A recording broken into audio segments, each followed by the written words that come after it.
ចាជំរាបសួរសួស្តីបងប្អូនទាំងអស់គ្នាចាថ្ងៃនេះមកជួបជាមួយនឹងមកផាទៀតហើយចាដូចនិយាយថាក្បាលវីដេអូនេះបងប្អូនហើយតំណងមែនតែនបុកលហុងប្រហិតជៀនហើយនឹងស្លឹកត្រចៀកជ្រូកអាំងបងប្អូនទាំងអស់គ្នាចេញមកពីធ្វើការម៉ោង2:10យប់ក៏ឃ្លានណាស់ចាប់ផ្ដើមបញ្ញាបញ្ញាបងប្អូនទាំងអស់គ្នាឃ្លានមែនតែនចាតោះមុននឹងទៅបុកលហុងយើងក៏មកដាំបាយសិនបងប្អូនបញ្ញាបញ្ញាដាំបាយមែនតែនបងប្អូនទាំងអស់គ្នាព្រោះអីឃ្លានខ្លាំងមែនតែនហ្មងណាមុនដើរទៅនឹងញ័រសាច់ពេលដែល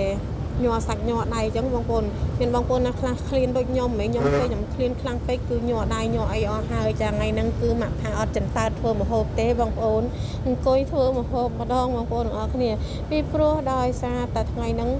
ខ្ជិលមែនទេណាចាព្រោះអីកន្លែងធ្វើការដើមមួយថ្ងៃវងងាកដើរតាំងពីម៉ោង3រហូតដល់ម៉ោងមិន12:10យប់អីអញ្ចឹងធ្វើម្ហូបក៏អង្គុយធ្វើម្ហូបខ្លះទៅចាជាគេហៅគេជាសភាពស្ត្រីសភាពនារីខ្មែរហើយចង់និយាយថានេះមកក៏រៀបរាប់រៀបចំហាន់ប្រហិតហាន់អីមានបន្លែពណ៌ទឹកក្រូចពណ៌ខៀវអីចឹងទៅបងប្អូនទាំងអស់គ្នាចា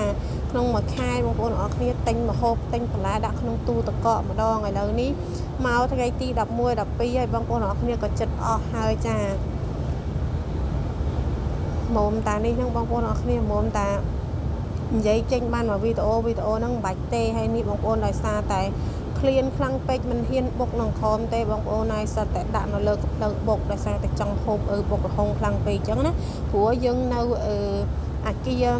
ចន្ទទី2ចន្ទទី2អញ្ចឹងបងប្អូនអរគ្នាពេលដែលយើងបុកទៅគឺវាលន់អាក្រក់ណាស់បងប្អូនបុករហុងចាំប្រហុកចាំអីហ្នឹងមិនបាច់ទេចាឃ្លានចាំប្រហុកឃ្លានបុកប្រហុកបុកអីពេលយប់នេះមិនបាច់ធ្វើទេចាបើសិនចង់ញ៉ាំធ្វើដូចខ្ញុំនេះទៅនឹងឯងនេះក៏ត្រៀមជៀនប្រហិតចានទី2ជៀន2ដងបងប្អូនអរគ្នាចានទី1ក៏ជៀនប្រហិតទី2នេះក៏ជៀនបន្លែឆ្លៀតបុកល្ហុងផងជៀនប្រហិតផងដើម្បីឲ្យវាស្អិនស្មើគ្នាដោយសារតែពេលដែលយើងជៀនប្រហិតទុកហើយមកបុកល្ហុងគឺប្រហិតហ្នឹងវាត្រជាក់អត់ឆ្ងាញ់ចាពេលដែលយើងបុកល្ហុងហើយទៅជៀនប្រហិតមុំតែប្រហិតឆ្អិនបុកល្ហុងវាអត់ឆ្ងាញ់អញ្ចឹងឯងមកហើយចូលចិត្តតែធ្វើបែបហ្នឹងឲ្យតែមានសាច់ជៀនឬមួយក៏សាច់ជ្រូកជៀនត្រីជៀន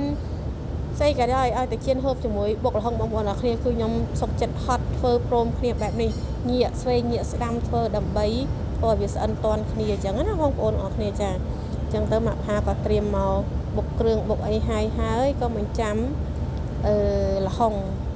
និយាយចង់និយាយថានិយាយនៅនឹងអីបងប្អូនអើយមុំតែបានអញ្ចឹងតើបានបងប្អូនចាស់ដែលបងអូនចាស់ដែលគាត់ធ្វើវីដេអូ